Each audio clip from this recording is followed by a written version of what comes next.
India எதிரிகளை அழிப்பதற்காகவும் எல்லைகளை பாதுகாப்பதற்காகவும் நம்ம எடுத்திருக்க ஒரு முக்கியமான ப்ராஜெக்ட்னா MRFA அப்படின்னு சொல்லப்படக்கூடிய மல்டி ரோல் ஃபைட்டர் ஏர்கிராஃப்ட். இந்த ப்ராஜெக்ட் 114 போர் விமானங்களை உருவாக்குவதுதான் என்னுடைய முக்கியமான நோக்கம். இது கூடிய விரைவில் இந்தியாவினுடைய டிஃபென்ஸ் அக்விசிஷன் கவுன்சில் அப்ரூவல் கொடுக்க போறாங்க.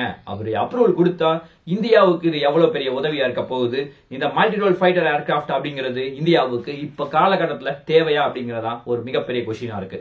அதை பத்தி தான் டீடைலா நீங்க பதில் பார்க்க போறோம். வணக்கம் நண்பர்களே, welcome back to gold Vela visa channel.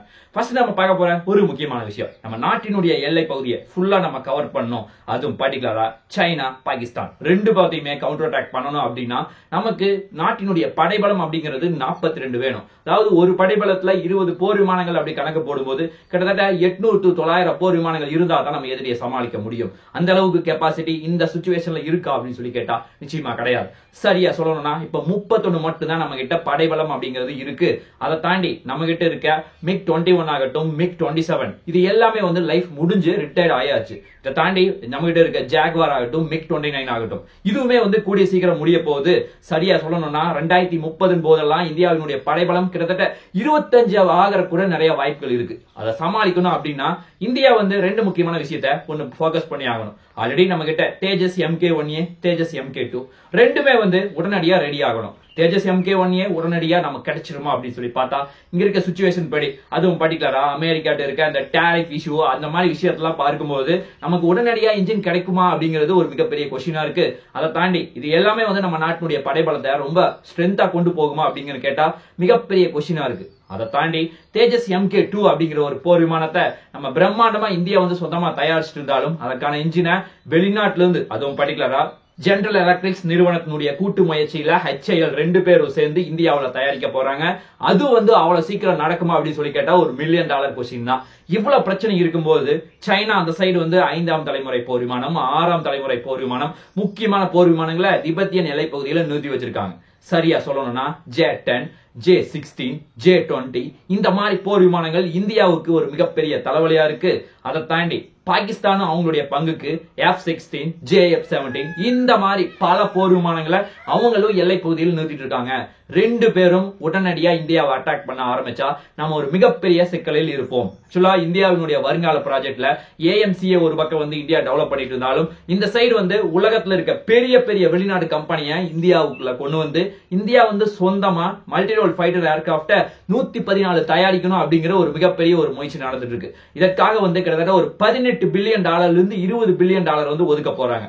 சரியா சொல்லணும்னா 1.5 லட்சம் கோடி இந்த ப்ராஜெக்டுக்காக ஒதுக்கி இந்தியா வந்து 2035 இருந்து 36க்குள்ள இது எல்லாத்தையுமே உள்ள கொண்டு வர போறாங்க. ஆக்சுவலா இதற்கு நம்ம என்ன பண்ணணும், வெளிநாட்டுல இருந்து நிறைய பிரைவேட் கம்பெனிஸை கூப்பிடணும். அவங்க வந்து நிறைய பேர் ஆர்வமா இருக்காங்க. ஆக்சுவலா என்னுடைய மெயின் போக்கஸ் என்னன்னா வெளிநாட்டுல இருந்து நிறைய பிரைவேட் கம்பெனி வந்தாலும் இந்தியாவினுடைய கூட்டு முயற்சியில இந்தியாவிலேயே தயாரிக்கணும். அதுவும் பர்டிகுலரா டெக்னாலஜி எல்லாம் கத்து கொடுத்துடணும், மெயின்டெனன்ஸ், ட்ரைனிங் எல்லாத்தையுமே வந்து அவங்க கத்து கொடுத்துடணும். அதுதான் என்னுடைய ஒரு முக்கியமான அக்ரிமெண்ட். ஆக்சுவலா இது வந்து இந்தியாவினுடைய பிளானா இருக்கு. அது சுருக்கமா சொல்ல போனா இந்தியன் ஏர்ஃபோர்ஸ்னுடைய பிளானா இருக்கு. ஆக்சுவலா இவங்க பிளான் வச்சிருந்தா மட்டும் போதுமா, இதை வந்து கவர்மெண்ட் அப்ரூவல் கொடுக்கணும். அதுவும் பர்டிகுலரா DAC அப்படின்னு சொல்லப்படக்கூடிய டிஃபென்ஸ் அக்விசிஷன் கவுன்சில் இவங்க அப்ரூவல் கொடுத்தாதான் நம்ம அடுத்த ஸ்டெப் நோக்கி முன்னாடி போக முடியும். சரியா சொல்லணும்னா இது யார் அப்ரூவல் கொடுக்கணும்னா இந்தியாவினுடைய டிஃபென்ஸ் மினிஸ்டர் இதற்கு அப்ரூவல் கொடுத்துட்டாதான் அடுத்த ப்ராசஸை வந்து நம்ம ஒவ்வொன்றா ஸ்டார்ட் பண்ணுவோம். ஆக்சுவலா இது வந்து இன்னும் 1 to 2 மாசத்துல இந்த ப்ராசஸ் நடக்க போகுது.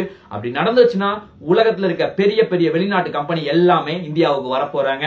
அவங்க வந்து இந்தியாவை சூப்பரா வந்து டெவலப் பண்ண போறாங்க. அதுவும் பர்டிகுலரா யாரெல்லாம் வரக்க போறாங்கன்னா முக்கியமா ரஷ்யாவினுடைய ரோசன்பர்க் அப்படிங்கிற ஒரு முக்கியமான நிறுவனம் இந்தியாவுக்குள்ள வரப்போகுது.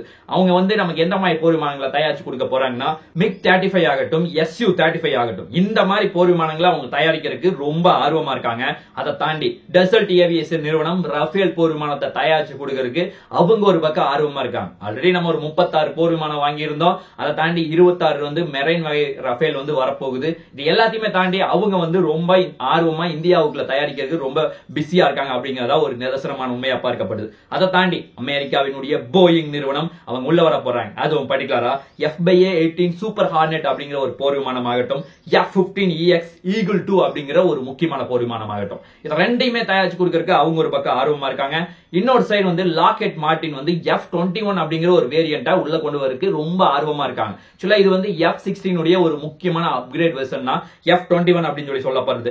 அதை தாண்டி ஸ்வீடனுடைய கிரிப்பன் E அப்படிங்கிற ஒரு முக்கியமான போர் விமானத்தை இந்தியாவுக்குள்ள கொண்டு வர போறாங்க.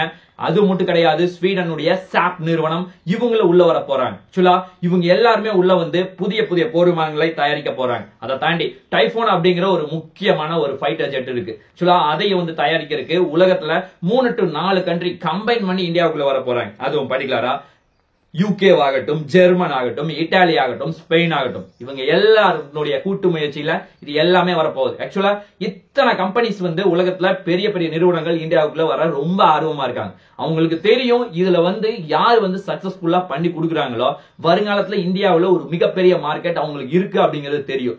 அதனாலதான் அவங்க இவ்வளவு ஆர்வமா இருக்காங்க. ஆக்சுவலா இது வந்து உடனடியா நடக்குமா அப்படின்னு சொல்லி கேட்டா நிச்சயமா கிடையாது. ஏன்னா இதற்கு நிறைய ப்ராசஸ் வந்து இருக்கு. அதுவும் பர்டிகுலரா இத DAC வந்து அவங்க அப்ரூவல் கொடுத்ததுக்கு அப்புறம் டிஃபென்ஸ் அக்யூசன் கவுன்சில் இவங்க அப்ரூவல் கொடுத்ததுக்கு அப்புறம் டெக்னிக்கல் எவாலுவேஷன் பண்ணுவாங்க. ஆக்சுவலா நம்ம நாட்டுக்கு என்ன போர் விமானங்கள் தேவை, அப்படி வந்து நமக்கு தேவைப்படுச்சுன்னா அதை வந்து நம்ம நினைக்கிற காஸ்ட்ல பண்ண முடியுமா, டெக்னாலஜி எல்லாம் எந்த அளவுக்கு டிரான்ஸ்ஃபர் பண்ணுவாங்க, இந்த மாதிரி பல வந்து டெக்னாலஜி வைஸா அவங்க வந்து ஃபுல்லா அனலைஸ் பண்ணி பார்ப்பாங்க. நம்ம நினைச்ச தூரத்துக்கு போக முடியுமா, இந்த பல விஷயங்கள்ல வெளிநாட்டு கம்பெனி நமக்கு பண்ணி கொடுப்பாங்களா அப்படிங்கறத செக் பண்ணுவாங்க. இது எல்லாமே சக்சஸ்ஃபுல்லா ஆச்சுன்னா அடுத்தது பிளைட்டை வந்து ட்ரையல் பண்ணி பார்ப்பாங்க. ஆக்சுவலா அவங்களுடைய பிளைட்டை வச்சு இது வந்து எப்படி ஓடுது, நம்முடைய ட்ரைனர்ஸ் எல்லாரும் இதை வந்து கத்துக்குவாங்களா அப்படிங்கிற ஒரு முக்கியமான விஷயத்தையும் அவங்க செக் பண்ணி பார்ப்பாங்க. அதை தாண்டி ரன்வே எல்லாம் பெரிய லெவல்ல டெவலப் பண்ணணுமா இல்ல இதுவே போதுமா அப்படிங்கிற நிறைய விஷயங்கள் இது இருக்கு. இதை தாண்டி கான்ட்ராக்ட் நெகோசியேஷன் அப்படிங்கிற ஒரு முக்கியமான விஷயத்தை தான் இதுல கொண்டு வர போறாங்க. ஆக்சுவலா இது எதற்காகனா இதுல வந்து பிரைஸ் வந்து நம்ம நினைச்ச மாதிரி இருக்குமா இல்ல ஏதாவது கம்மி பண்ணணுமா அப்படிங்கிற ஒரு விஷயத்தை பார்ப்பாங்க. அதை தாண்டி டெக்னாலஜி டிரான்ஸ்பர் வந்து அவங்க வந்து நமக்கு பண்ணி கொடுப்பாங்களா, ட்ரைனிங் பண்ணி கொடுப்பாங்களா, மற்ற ஃபெசிலிட்டி, மெயின்டெனன்ஸ், ரிப்பேர், இந்த மாதிரி பல விஷயங்கள் இந்த கான்ட்ராக்ட்ல முக்கியமா இப்பவே பேசி முடிவெடுத்துருவாங்க. அதை தாண்டி இதுல ஏதாவது ஒரு தாமதம் இது ஆகுது, டிலே ஆகுது அப்படின்னா நம்ம பெனால்டி போடலாமா அப்படிங்கிற இன்னொரு விஷயத்தையும் அவங்க வந்து ஆட் பண்ணுவாங்க. ஆக்சுவலா இத்தனை விஷயத்தையும் வந்து பேசி முடிவெடுத்ததுக்கு அப்புறம் தான் அடுத்ததான் ஒவ்வொரு விஷயமா ஸ்டார்ட் ஆகும். அப்படி தயாரிக்க ஆரம்பிச்சதுக்கு அப்புறம் 2033 to 34 இது அவுட்புட் ஆகும். இதுதான் என்னுடைய ஒரு முக்கியமான ப்ராசஸ். ஆக்சுவலா இதற்காக அவ்வளவு சீக்கிரம் எல்லாம் இந்த ப்ராஜெக்ட் வந்து சக்சஸ் ஆகாது. ஏன்னா நிறைய வெளிநாட்டு கம்பெனி இருக்காங்க, ஒவ்வொருத்தையும் ஒவ்வொரு மாதிரி சொல்லுவாங்க. இதனால வந்து இந்த இடத்துல வந்து நம்ம காம்பன்சேட் பண்ணி தனியா நின்று எல்லாத்தையுமே வந்து சமாளிச்சு கொண்டு போனாதான் நம்மளால சீக்கிரமா, அதாவது 2032 ரொம்ப லேட்டு தான் என்னை பொறுத்த வரைக்கும். அவ்வளவு தூரம் வந்து காத்திருந்தா மட்டும்தான் நம்ம வந்து சக்சஸே பண்ண முடியும். அதை விட தாமதமாக கூட வாய்ப்பு இருக்கு. ஏன்னா ஆல்ரெடி வந்து AMCAவும் டிலேவா போயிட்டு இருக்கு, தேஜஸ் MK1A, தேஜஸ் MK2, இந்த மாதிரி பல போர் விமானங்கள் இங்க பல குழப்பத்துல இங்க வந்து இந்தியன் ஏர்போர்ஸ் வந்து போயிட்டு இருக்கு. அதை தாண்டி இன்னொரு சைடு வந்து நம்ம 5ஆம் தலைமுறை போர் விமானத்தை எதை வாங்கணும் அப்படிங்கிற ஒரு மிகப்பெரிய குழப்பம் இருக்கு. ஆல்ரெடி வந்து அமெரிக்காவினுடைய F-35 வாங்கலாம் அப்படின்னு சொல்லி பேசிட்டு இருந்தாங்க. ஆனா அதுவுமே வந்து வாங்குற மாதிரி தெரியல. ஏன்னா டாரிஃப் அந்த அளவுக்கு நிறைய சிக்கல்ல போயிட்டு இருக்கு. இன்னொரு சைடு வந்து Su-57 தான் வாங்குற மாதிரி இப்போ ஒரு சிச்சுவேஷன் இருக்கு. இந்தியா என்ன பண்ண போறாங்க அப்படிங்கறத நம்ம பொறுத்து வந்து பார்த்தால்தான் தெரியும். பார்க்கலாம் என்ன நடக்குது என்று சொல்லி நாளைக்கு இன்னொரு நல்ல ஒரு வீடியோவில் உங்களை நான் சந்திக்கிறேன். நன்றி, வணக்கம், தேங்க்யூ, ஜெய் ஹிந்த்.